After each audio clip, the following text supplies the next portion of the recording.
السلام علیکم ورحمۃ اللہ وبرکاتہ۔ آپ سب کو اسلامک پروڈکشن میں خوش آمدید۔ آج کا جو میرا موضوع ہے وہ سفر معراج سے زمین کی طرف واپسی اور جو اعتراضات کیے گئے ہیں ان کے جوابات۔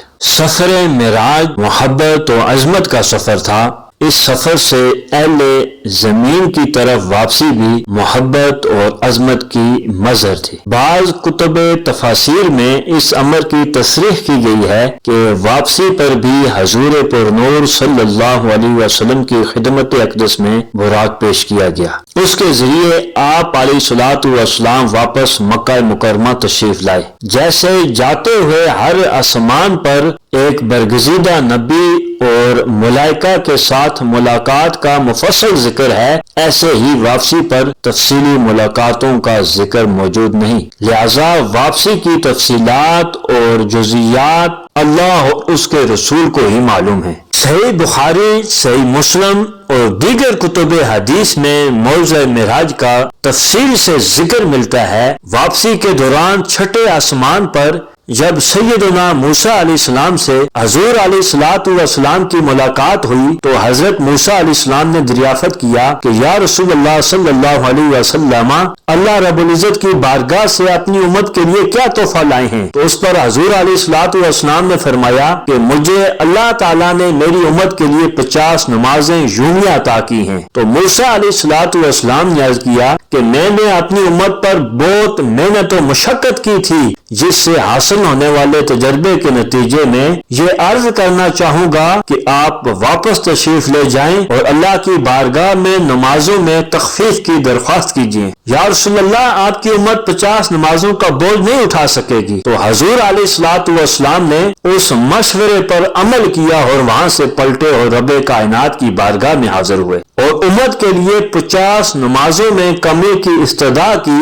اس طرح حضرت انس رضی اللہ تعالیٰ عنہ کی روایت کردہ حدیث مبارکہ کے مطابق اس مرتبہ 5 نمازیں کم ہوئیں۔ پھر موسیٰ علیہ السلام کے پاس آئے تو حضرت موسیٰ علیہ السلام نے عرض کیا یا رسول اللہ صلی اللہ علیہ وسلم، یہ بوجھ بھی زیادہ ہے۔ حضور پھر بارگاہ خداوندی میں حاضر ہوئے۔ اللہ تعالیٰ نے مزید 5 نمازوں کی کمی فرما دی۔ یہ سلسلہ چلتا رہا اور حضور علیہ الصلوۃ والسلام 9 بار اللہ رب العزت کی بارگاہ میں حاضر ہوئے اور صرف 5 نمازیں باقی رہ گئیں۔ صحیح بخاری میں مروی حدیث مبارکہ کے مطابق 4 مرتبہ 10 نمازوں کی اور 5ویں مرتبہ 5 نمازوں کی کمی ہوئی۔ غرض کہ جب 5 نمازیں رہ گئیں تو موسیٰ علیہ السلام نے حضور سے پھر گزارش کی کہ آپ کی امت یہ 5 نمازیں بھی پوری طرح ادا نہیں کر سکے گی، لہذا ایک بار پھر بارگاہ خداوندی میں التماس کریں۔ تو اس پر تاجدار کائنات نے فرمایا اب کی بار مجھے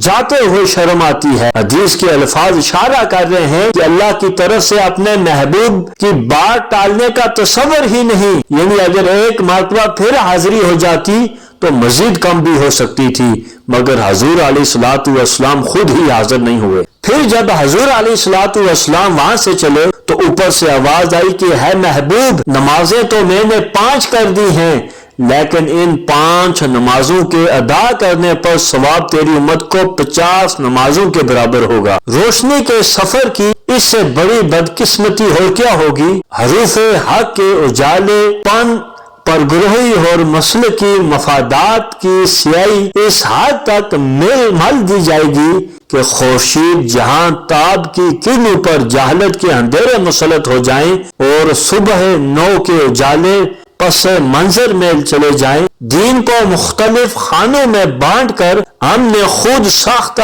عقائد کی من مانی تعویلات کا کارنامہ تو سر انجام دے دیا، لیکن اس کے ساتھ ساتھ اتحاد امت کو پارا پارا کر کے عالم کفر کے مقابلے میں دین کی قوتوں کو سر تسلیم خم کرنے پر مجبور بھی کر دیا ہے۔ یہ بات انتہائی افسوسناک ہے۔ اکثر دینی معاملات کو مناظرانہ اور مجادلانہ نزاع کے ساتھ دیکھا گیا۔ اعتقادی اور مسلکی اختلافات اتنے شدید ہو چکے ہیں کہ تنقید، اختلاف اور نزاع کے سوا دین کے کسی مسئلہ کو دیکھنا اور سمجھنا گوارا ہی نہیں کیا جاتا۔ اور پھر اس سے بڑھ کر بدقسمتی اور کیا ہوگی کہ اکثر اختلافات کا مرکز اور محور نعوذ باللہ من ذالک حضور علیہ الصلوۃ والسلام کی ذات اقدس کو بنا لیا گیا۔ انگریز نے نو آبادیاتی دور کے سب سے کاری ضرب کے طور پر برِ صغیر میں مسلمانوں کی متاع حیات چھیننے کی جو سازش کی تھی اور حضور علیہ الصلوۃ والسلام کی ذات کو مباحث کا موضوع بنا کر عشق مصطفیٰ کی آگ کو سینے میں راکھ کے ڈھیروں میں تبدیل کرنے کا جو فتنہ برپا کیا تھا وہ آج امر بیل کی طرح ایمان کی شاخوں پر برجمان ہے۔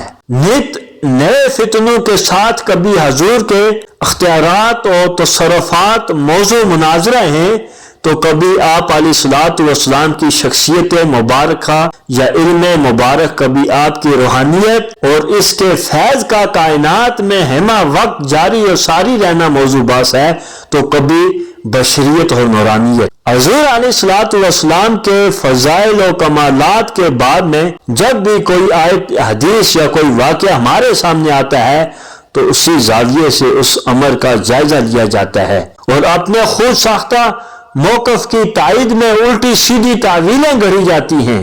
اصل بات یہ ہے کہ اپنے مذمومہ تصورات کو مسلک اور عقیدے کا نام دے کر ذہنوں میں جما لیا جاتا ہے اور پھر جو کوئی آیت یا حدیث سامنے آتی ہے اسے خاص مسلکی تعصبات سے جو ہے رنگ کے شیشوں والی اینک سے دیکھتے۔ اب جو شخص سرخ شیشے والی اینک لگا کر سفید شے کو دیکھے گا تو ظاہر ہے کہ اسے سفید چیز سرخ ہی نظر آئی۔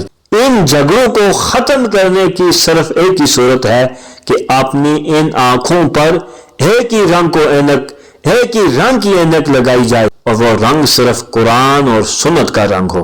اگر ایسا ہو جائے تو اختلافات نہ ہونے کے برابر رہ جائیں گے۔ اسلام اور پیغمبر اسلام کے خلاف عہد رسالت محاذ میں یہود و نصارہ کی طرف سے فتنہ و شر کی آگ بھڑکائی گئی تھی، آج 21ویں صدی میں اس کی شدت میں کوئی کمی نہیں آ سکتی۔ کیا ہم ان اسلام دشمن طاقتوں کا اعلی کار بن کر اسلام کے نادان دوستوں کا کردار نہیں ادا کر رہے؟ واقعہ ملحاظ میں بھی بہت سے معاملات کو اسی طرح لیا گیا ہے۔ اپنا مخصوص نقطہ نظر حق ثابت کرنے کے لیے خدا جانے کیا کیا تعویلات پیش کی گئی ہیں۔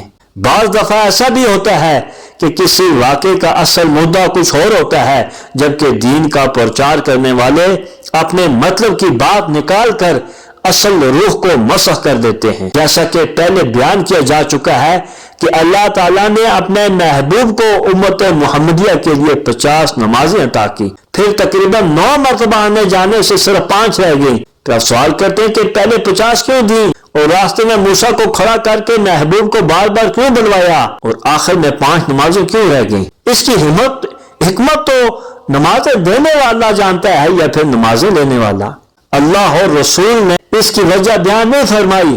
بہتر ہے کہ اس پر خاموشی اختیار کی جائے، لیکن ہم وجہ تلاش کرنے پر ہودار کھائے بیٹھے ہیں، اپنے مطلب کے دلائل ثابت کرنے کے لیے استدلال کے انبار لگا رہے ہیں۔ حضور علیہ الصلوۃ والسلام کا بار بار لوٹ کر جانا آپ علیہ الصلوۃ والسلام کی نبوت کا کمال تھا اور ہے، لیکن افسوسناک بلکہ شرمناک بات یہ ہے کہ اس میں بھی تنقیص کا پہلو نکالا گیا اور یہاں تک کہنے کی جسارت کی گئی کہ اگر حضور صلی اللہ علیہ وسلم کو علم ہوتا کہ بالآخر 5 نمازیں ہی رہ جانی ہیں تو شروع سے ہی 5 لے آتے، 50 کیوں لی اور 9 چکر کیوں لگائے؟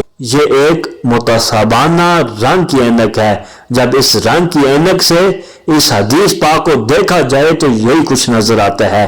کاش اس واقعے سے حضور کے کمال ہی کے رخ کو دیکھا جاتا، چونکہ یہ سوال اپنی جگہ ہرگز علمی نہیں، لہذا اس کا سادہ سا جواب یوں ہے کہ چلو بفرض محال حضور صلی اللہ علیہ وسلم کو تو علم نہ تھا، کیا اللہ کو معلوم نہیں تھا؟ کیا اللہ کو بھی علم نہیں تھا؟ خود ہی پہلی دفعہ 5 دے دیتا۔ گویا ہوش و خود سے خالی سوال کرنے والے جاہل، عقل سے پیدل گمراہ لوگ، علم مصطفیٰ پر اعتراض کی جسارت کرنے والے نے فقط شان حضور ہی میں تنقیص کا پہلو تلاش کرنے کی جسارت نہیں کی، بلکہ اللہ کی شان پر بھی اعتراض کے دروازے کھول دیے ہیں۔ یاد رہے کہ اللہ اور اس کے رسول کا تعلق ایسا ہے کہ جو اعتراض رسول پر کیا جائے گا وہی اعتراض کسی نہ کسی صورت میں اللہ پر بھی وارد ہو جائے. یہی وجہ ہے کہ رسول اللہ صلی اللہ علیہ وسلم کا ادب اللہ تبارک و تعالیٰ کے ادب سے جدا نہیں. اصل بات یہ ہے کہ پہلے 50 نمازیں دیں تو وہ بھی اللہ رب العزت کا امر تھا، پھر کم ہوئی حتیٰ کہ 5 تک آ گئی تو یہ بھی اللہ رب العزت کا امر تھا. رہا بار بار کا آنا اور جانا تو یقینی بات ہے کہ اس میں اللہ رب العزت کی طرف کوئی حکمت ہو. حضور رحمت عالم صلی اللہ علیہ وسلم کی بار بار آنے جانے کو اگر محبت اور اپنائیت کے پیمانے پر رکھا جائے تو اور ہی حکمتیں ذہن میں آتی ہیں. ان حکمتوں سے محبت رسول کی خوشبو کے جھونکے آتے ہیں، عشق مصطفیٰ کے چراغ جلتے دکھائی دیتے ہیں. مصطفیٰ نے اس کی بہت سی حکمتیں بیان کی ہیں. قرآن مجید میں ہے کہ حضرت یوسف علیہ السلام کے بھائی جب مصر گئے تو حضرت یوسف علیہ السلام نے حضرت بنیامین کو پہچان لیا. بھائی کی محبت غالب آئی تو انہوں نے چاہا کہ بنیامین کو کسی طرح روک لیا جائے اور دوسرے بھائیوں پر ظاہر بھی نہ ہو کہ میں وہی یوسف ہوں جسے وہ خود کنویں میں پھینکا. چنانچہ انہوں نے بنیامین کے سامان میں اپنی کوئی چیز چھپا دی اور جب وہ سب روانہ ہونے لگے تو فرمایا کہ ہمارا کوئی سامان کھو گیا ہے، جس کے پاس برآمد ہوگا اسے ہم گرفتار کر لیں گے، ذرا ان مسافروں کی تلاشی تو لو. جب بنیامین کے تھیلے سے سامان نکلا تو فرمانے لگے ہم اسے نہیں جانے دیں گے، چونکہ یوسف کو اپنے بھائی سے بچھڑے ہوئے کئی سال ہو گئے تھے، لہذا ان کی محبت کا تقاضا تھا کہ بھائی کو کسی طرح روک لیا جائے بلا تشبیہ و مثال. کچھ ایسا ہی معاملہ ادھر بھی ہے کہ کسی ایسے بہانے کی ضرورت تھی جس کی پیش نظر محبوب بار بار پلٹ کر بارگاہ خدا بندی میں حاضری دیتا رہے اور محب کی نگاہیں اس کے چہرے کو بار بار تکتی رہیں. سو جب دیکھا کہ میرے محبوب کو اپنی امت سے شدید محبت ہے تو امت کے بوجھ کو بہانہ بنایا اور نمازیں عز خود زیادہ دے کر حضرت موسیٰ علیہ السلام کو راستے میں کھڑا کر دیا. اہل محبت نے اس کی تعبیر ایک اور طرح سے بھی کی ہے، یعنی اس بار بار آنے جانے کا مقصد حضرت موسیٰ علیہ السلام کی ایک دعا ہے جو انہوں نے طور پر مانگی تھی کہ حضرت موسیٰ نے بارگاہ رب العزت میں عرض کیا تھا مولا مجھے اپنے جلوہ حسن عطا کر، تو اللہ نے کہا ہے موسیٰ تو مجھے ہرگز نہیں دیکھ سکتا. بعض عرفاء نے بیان کیا ہے کہ عشق و محبت میں مچل کر موسیٰ نے بار بار سوال کیا تھا. کسی نے کہا 5 مرتبہ سوال کیا تھا، کسی کے مطابق 9 مرتبہ بارگاہ خدا بندی میں التماس گزاری تھی. اور قاعدہ ہے کہ نبی کی درخواست رد نہیں کی جاتی. ہاں ایسا ممکن ہے کہ کسی حکمت کے تحت اسے مہر کر دیا جائے یا کسی اور وقت کے لیے محفوظ کر لیا جائے. چنانچہ ایسا ہی ہوا کہ حضرت موسیٰ علیہ السلام کی دعا معراج کی شب تک مہر کر دی گئی تھی اور آج اس کی قبولیت کا وقت تھا، لہذا انہیں چھٹے آسمان پہ کھڑا کر دیا گیا اور حکم فرمایا گیا کہ آج میرا محبوب میری تجلیات کا مظہر کامل بن کر آ رہا ہے، تو اس کو دیکھتا جا اور اس آئینے میں میرے حسن کے جلوے سے اپنی آنکھوں کو ٹھنڈک دیتا جا. لہذا میں اسے 50 نمازیں دے کر بھیجتا ہوں تو کمی کے بہانے لٹاتے جا، ہر بار محبوب مجھے مل کر آئے گا تو اسے دیکھتا جا. اس طرح محبوب صلی اللہ علیہ وسلم کی ذات کے اندر میرا جلوہ کرتے جا. پھر آقا علیہ السلام براق پر مکہ معظمہ جو ہے واپسی ہوئی، سین حرم میں تشریف لائے، پھر سو گئے. پھر جب اٹھے تہجد کا وقت تھا، پھر آپ نے تہجد پڑھی.